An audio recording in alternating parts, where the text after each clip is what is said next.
Hezbollah के खिलाफ France और स्पेन का अब तक का सबसे बड़ा कदम।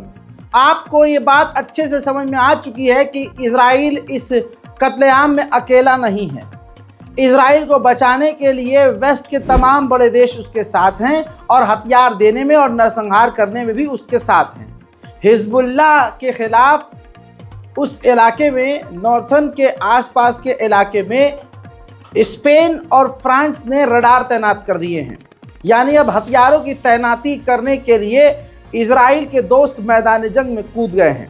हिजबुल्लाह की हरकतों और हिजबुल्लाह के हमलों पर नज़र रखने के लिए, इजराइल की मदद करने के लिए स्पेन और फ्रांस मैदान जंग में कूद चुके हैं। कई इलाकों में इजराइल के पक्ष में आकर इजराइल को बचाने के लिए, हिजबुल्लाह पर नज़र रखने के लिए फ्रांस, अमेरिका, जर्मनी, ब्रिटेन सब मैदान में कूद चुके हैं। उधर लेबनान के ऊपर इजराइल ने बड़े हमले किए हैं। शहर, सिविलियंस के इलाके में और गांव देहातों पर भी, बॉर्डर के इलाकों पर इजराइल ने हमला किया है।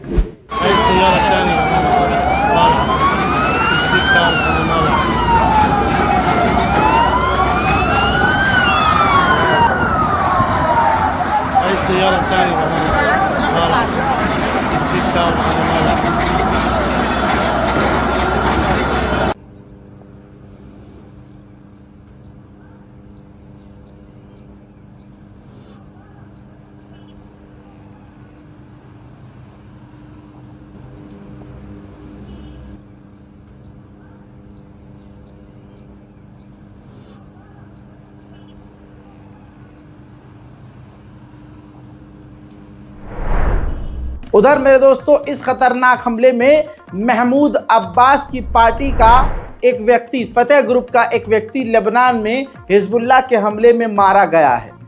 ये कोई नई बात नहीं है। आपको एक चौंकाने वाली खबर दे दूं, जब तुर्की में फिलिस्तीन अथॉरिटी के राष्ट्रपति महमूद अब्बास थे तो उस दौरान फिलिस्तीन अथॉरिटी के राष्ट्रपति महमूद अब्बास को मारने की कोशिश इजराइल करने वाला था, लेकिन इंटेलिजेंस को जैसे ही ये भनक लगी, तुरंत महमूद अब्बास को ये जानकारी दी गई और महमूद अब्बास जो तुर्की के एमपी हैं, उनके साथ लंच करने वाले थे। उन्होंने लंच को रद्द कर दिया और तुरंत वहाँ से फिलिस्तीन वापस लौट गए। खबर यह है कि तुर्की की इंटेलिजेंस की समझदारी और एक्टिव होने की वजह से आज महमूद अब्बास की जान बच पाई। हजरात मोहतरम, उधर हिजबुल्लाह पर पूरी नज़र तो है, लेकिन हिजबुल्लाह जवाबी कार्रवाई करने में पीछे नहीं हट रहा है। हिजबुल्लाह ने इजराइल पर रॉकेटों की बरसात करी, जिसमें कई सारे रॉकेट इजराइल के टेरिटरी में जाकर गिरे हैं।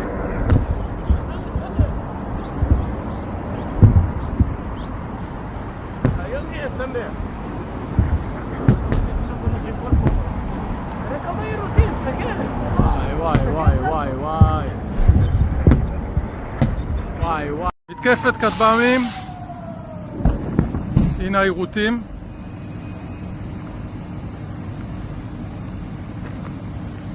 כמה כטב"מים חדרו,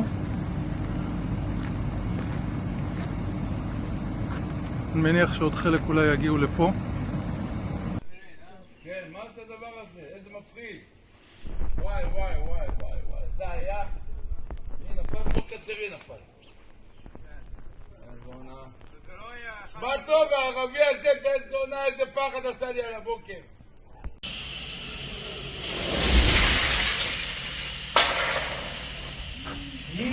וואו, איזה שם רוז.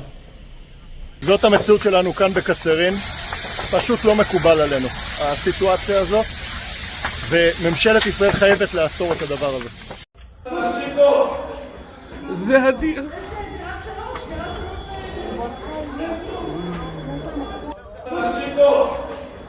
זה אדיר.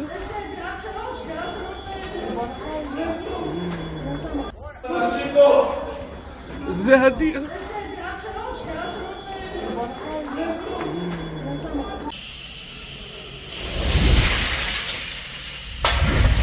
जो नॉर्थ का इलाका है इजराइल का, जो कि हिजबुल्लाह यानी लेबनान की तरफ है, आपको बताऊं, ये तस्वीर देखिए, वहां पर पोर्टेबल शेल्टर तैनात कर रहा है इजराइल, क्योंकि वहां पर हिजबुल्लाह के हमले बढ़ चुके हैं। वहीं हिजबुल्लाह को फ्रांस के जरिए इजराइल ने धमकी दी है कि अगर आपने हमले बंद नहीं किए तो लेबनान के खिलाफ पूरी तरह से हम जंग में उतर आएंगे। उधर अल्जीरिया वाहिद एक ऐसा मुस्लिम देश है जो लेबनान की मदद कर रहा है।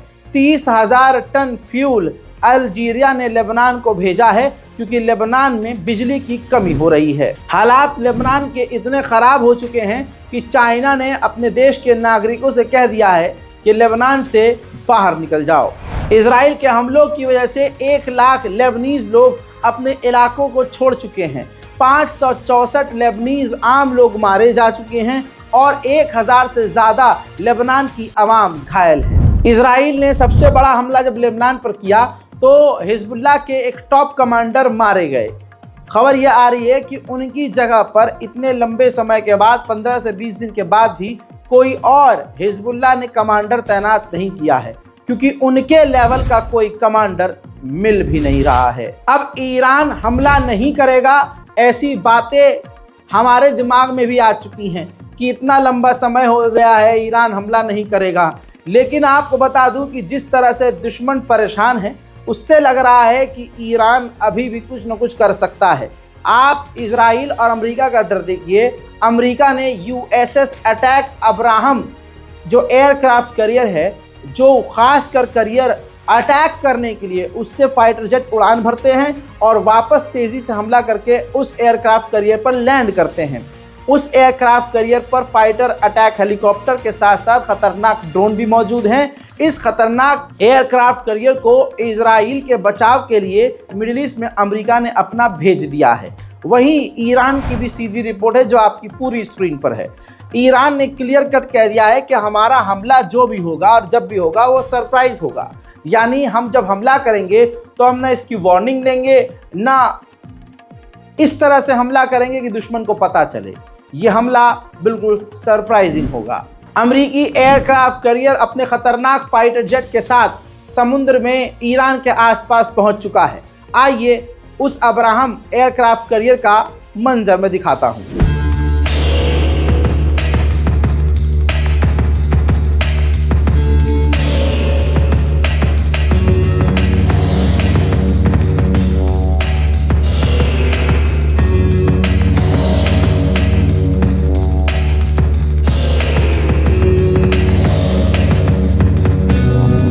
सिर्फ इतना ही नहीं दोस्तों, आइए मिडिल ईस्ट में आपको ये ग्राफ दिखा रहा हूं। मिडिल ईस्ट के कई इलाकों में आप देख सकते हैं 4 से 5 जगह USGOV वेसल और इसके अलावा एयरक्राफ्ट कैरियर अब्राहम के अलावा कई सारे एयरक्राफ्ट कैरियर इस वक्त मिडिल ईस्ट में ईरान के खिलाफ इजराइल को बचाने के लिए तैनात ऑलरेडी हो चुके हैं। ये मैं आपको वीडियो भी दिखा चुका हूं, ये मैं आपको रिटर्न में प्रूफ भी दे चुका हूं। उधर अमेरिकी विदेश मंत्री एंटोनी ब्लिंकन ने कहा है कि हमने ईरान को मैसेज भेजा है कि कोई ऐसा काम ना करें जिससे इलाके में टेंशन बढ़ जाए। उधर न्यूजीलैंड और ऑस्ट्रेलिया ने जॉइंट स्टेटमेंट जारी किया था, एक साथ बयान जारी किया था और ईरान को धमकाया था कि ईरान किसी भी हालत में इजराइल पर हमला ना करे। अब ईरान ने ऑफिशियली इन दोनों के स्टेटमेंट को लात मार दी है और कहा कि हमें हमला करने का और अपने बचाव का पूरा अधिकार है। मुझे उम्मीद है कि ईरान के पूर्व राष्ट्रपति इब्राहिम रईसी को आप नहीं भूले होंगे। बताना चाहूँगा कि ईरान की आर्म्स ग्रुप और बता दूं कि इंटेलिजेंस ने और अब ईरान के मीडिया ने सबने मिलकर एक खुलासा किया, दावा किया कि इब्राहिम रईसी की मौत की वजह कोई और नहीं है। 2 बड़ी वजह है।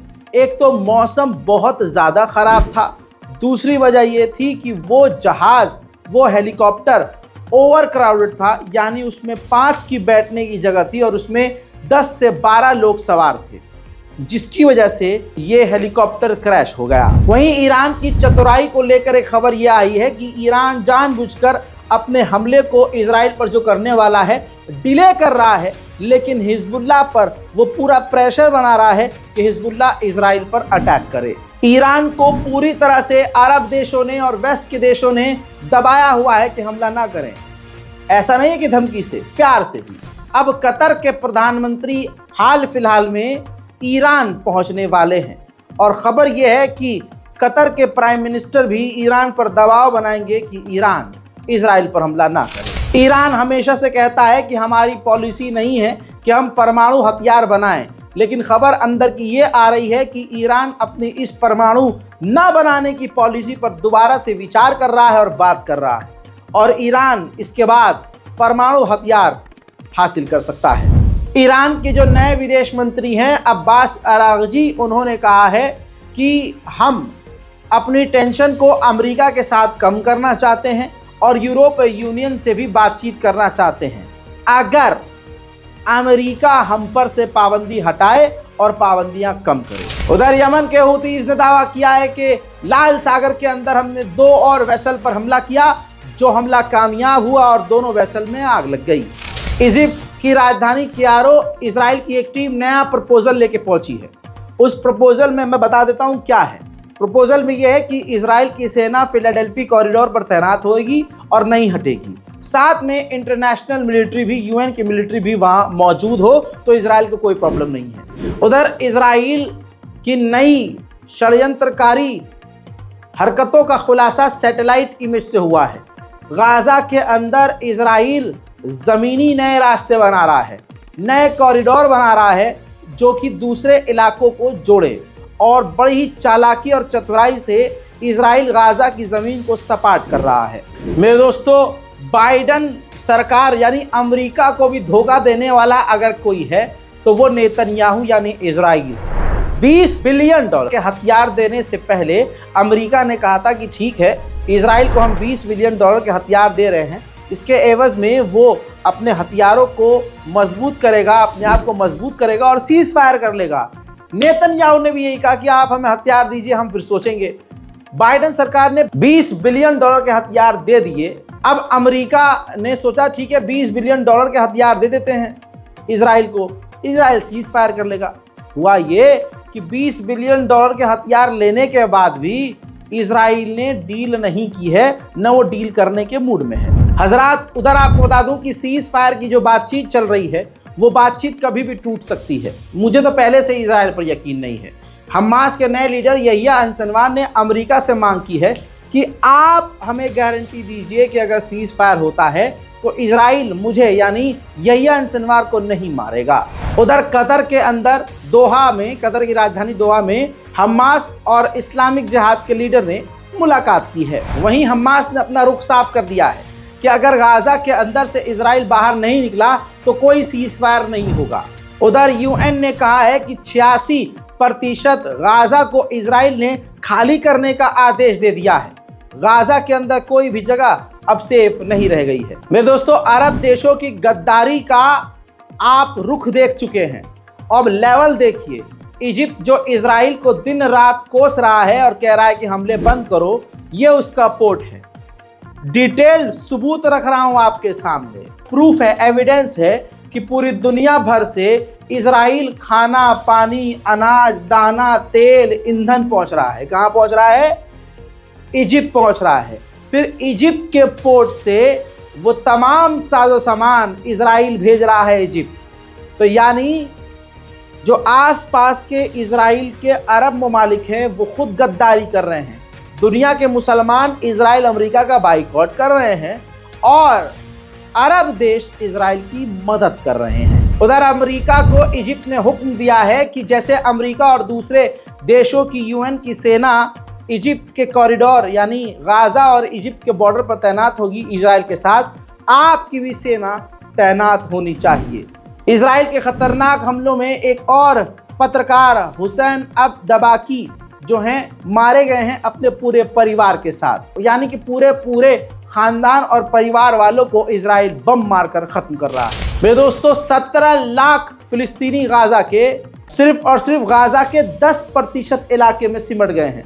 17 लाख लोग एक 10% गाजा के छोटे से हिस्से में इकट्ठा हैं।